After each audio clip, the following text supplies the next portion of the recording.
Toasters, do you want to intro the players this time? You want to mix it up? No. No? Okay, all right. Yeah. Okay. All right, down here in the bottom left, he is the Kratos Protoss. He is... SKMC. a fearsome monster of a Protoss. Indeed. But not winning that last game. A solid Macro Terran in the top right, leading 1-0. Expected not to get out of the group by the votes. He is... Starter Virus. That was good. Sometimes it's hard to concoct those little intros. Yeah. When we had it yesterday when it was like, oh, He's making a star. oh my God. He's making a pentagram. Was that a pentagram? I think it was just a star. Wasn't a pentagram like the same shape as a star? He's Well, like a pentagram has like a circle around it, doesn't it? Oh, maybe. Something like that. I'm not. I don't know, man. I'm not good at witchcraft. I sorry. haven't read my Book of the Occult in years. Sorry. All right. So, fire swelling and right away. This is usually indicative of a player going to go for a fast expand, but occasionally Terrans do this. These super quick wall-ins to block the probe out, and then they do something like go for Cloak Banshee. But Yeah. it's just what he's doing is he's denying MC any information. The MC, actually, interesting enough, is very good on this map. Virus, if you look at the results here, not good. He is as bad as MC is good. Well, this map too, things like 1-1-1 just aren't any good here. Teching up to a Cloak Banshee, that's like the ultimate mind game here because it takes so long to get across a map, Protoss is going to have an easy time with it. So, even though MC can't know for sure he's not gassing, it really, if I'm MC here, I think I just go one gate expand no matter what. Yeah, I agree. I think that's safe. Bigger maps tend to lend to earlier bases. But he is making a Zealot, so hey, remember when Steps of War was a map that people had to play on? Yeah, I remember having to play on that quite a bit. I remember having to play on that map. Oh boy. I'm still in therapy. It's pretty bad. Steps of War, man. True. Like a boxing match in a phone booth. It was like Bloodbath from StarCraft I. But you know what? Actually, Bloodbath, if you did like mirror matchups on it, could be fun. Oh, I played Bloodbath. I actually played a lot of Bloodbath. I played Steps of War as well. You know what's actually fun on Bloodbath? The StarCraft 1 map is if you do a PvP Bloodbath. Yeah, I don't think that would actually be fun. I think you're actually full of No. It actually is fun. What is it? 2-gate Zealot versus 2-gate Zealot? Yeah. It's like it's just like there's like this nightmare scenario. And then someone tries to make a cannon, and then you just go Dragoons and kill them. Yeah, it does not actually sound. Well, that actually does not. That part that you said doesn't make any sense. It does not actually happen. But no, if someone tried to go for like a cannon Zealot opening to stop the 2-gate Zealot, that's how you would follow it up and kill them. To get Dragoons? Yes. Why would you get cannons? Oh man, you just aren't listening. Anyways, I'm sorry, Artosis. Your Protoss knowledge in StarCraft 1 does not compute for me. Now, we got a bunker up here. Now, I'm really curious because we could have the MC style push. You're talking like a 6-gate? 6-gate. Well, he's going up immediately to 3 gates right now. And getting that second gas right away. And a lot of the time we'll see Robo before the gates just because it's like, well, you're not going to really be able to pressure me across this map. Right. And with those 3 gates, we definitely could see some pressure. And we could see him add on 3 other gates in a moment when his economy picks up a little bit as well. So looks like he definitely could be that style that you were mentioning, especially when you see that very quick second gas. It tells us that he wants to get more sentries. Well, one thing about MC is I think the strategy itself, that push, by the way, there's a probe being sent out on the map, so we may see this actually happen. He may start making pylons. The push itself is very smart. It's a great, solid way to beat a Terran. The problem is actually executing that push is not easy. You got to use the exact right force fields in the exact right places. You have to know exactly when to target the bunker versus when to target stray Marines, etc. Yeah. Well, MC just kind of making units right now to 3 gates. I really do feel like you might be right here, Tasteless. Just making units nonstop out of 3 gates, not getting any more gases. It does lend itself to that style from MC, but we'll see if it's going to be the 3-gate or more. in this little push. He is sending out his sentries. He loses a stalker. That's actually a big deal. Yep. You don't have a lot of stalkers early on, especially if you're going to do anything sentry push-wise. And it looks like he is going to do it. Well, it's just the 3-gate pressure style of it, which, it's a good, putting on pressure, you're going to gain a lot of information. It's a good style to play. Get more sentries and zealots coming in here. 2 more gases as well being taken here by MC. Yeah.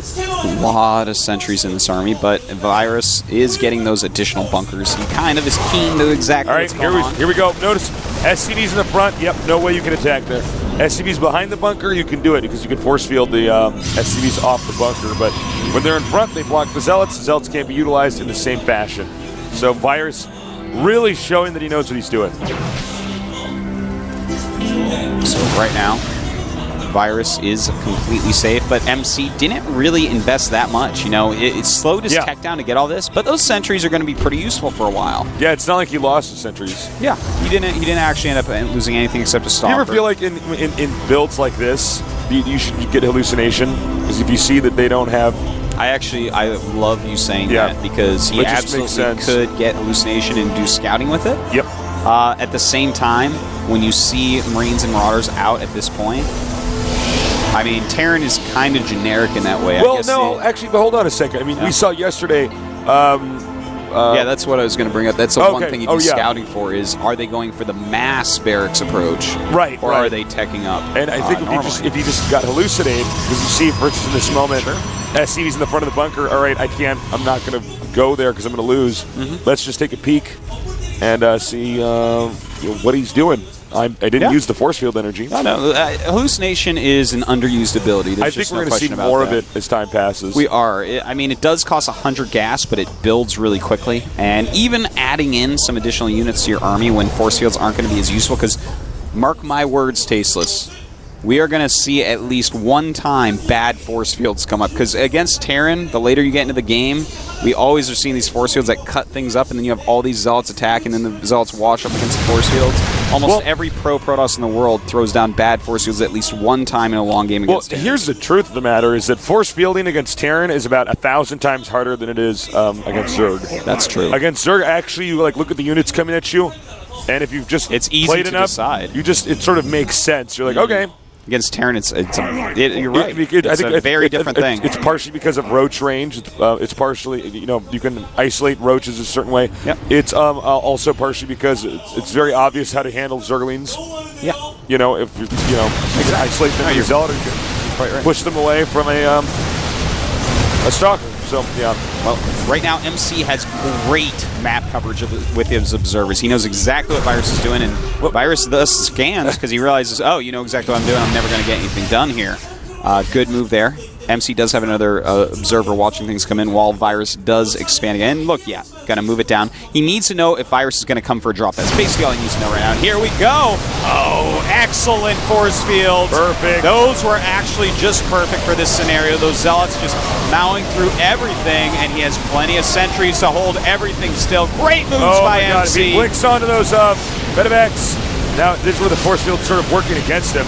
He really needs to leave. I can't believe he's even going to try to fight. This was actually... He's going to blink and get the medevacs again. Virus not going to keep the medevacs alive in this game. That was fantastic by MC, and Virus is now in a lot of trouble. In fact, look at this fly, 109 to 84. Now, those were perfect force fields against the Terran army. Perfect force fields. He had just the right amount so that everything in front of him would die to the Zealots before the Zealots died, and then trapped everything that was behind attacking the Zealots so that his Stalkers could clean up the rest. Just amazingly well done. And now, I mean, to recover from this position is going to be a hard task for Virus. I kind of want to echo what you just said. Those force fields were perfect. Like, the last Zealot killed the last Marauder that was on the side of the force field, and then it died. Completely optimized. It was great, man. So, everything looking really good for MC. He's on his way to 2-2 upgrades. For our Terran player, he does have the armor. He just finished it up and got another eBay, so he can go towards 2-2 as well. But MC is going to be ahead in that way. You think MC is going to push the expansion? Or is he just trying to control the tower? You know, he's actually going to push it. Yeah, it looks like he is. You know, he does not have Psystorm, but he can feedback. Yeah, the feedbacks are actually going to be pretty crucial too, because with his decent upgrades, I mean, they're even on upgrades, but he has a lot of units. If he can feedback everything, make Archons with this many sentries still in the game, it's going to be pretty nice. And here we go. Nice feedback. Once again, those were actually good force fields for this situation. And well, he's going to lose the Archon, unfortunately. I think Virus is just going to lose his expansion if he's not careful. Yep, he's just going to back up, regroup, get a few more Stalkers. MC's pressure here is actually just awesome. He's doing a great job of pushing Virus back. And here we go. Going up once again. Oh my God, those and force fields were saying, so good. MC's saying, shut up, Artosis. I'm going to do nothing but perfect force fields here. And that's exactly what he's doing. Just crushing through. He might actually tap out here. This is 124 supply. Yeah, GG. Wow. That was actually like MC putting on a clinic right there, Tasteless. Ripping that nerd's arms off. Kratos style, man. That's it. All right, so after watching that game, man, I'm feeling MC. Just really well done. Those type of builds, when MC puts on pressure early, that's where he shines. You know what's interesting? It's not. He doesn't even have to attack. It's just if he opens with a pressure build. Yeah, and he did do fast expansion to 3-gate pressure as opposed to the game before where he went got the 3 gates and a robo, which is more of like a safety, get an observer type of thing. But like different people have different styles that work in different ways, and of course you have to be a champion like MC, you have to mix them up a lot. But for instance, the build he did game 1, that's a build that you give that to MVP Genius. Okay, that's a style that he's going to play. What MC did this game, he pressured, got information. His pressure didn't even do any damage. All it did was force 3 bunkers, keep him in his base. But it got him... It's a better flow for MC. You could see that he knew exactly what to do at every moment after that. You can see, actually, the beauty of the pressure build is when you go, when you apply that pressure, which is basically the possibility of an attack, they have to respond a certain way. That is limiting their options, and it reduces MC situation from a guessing game.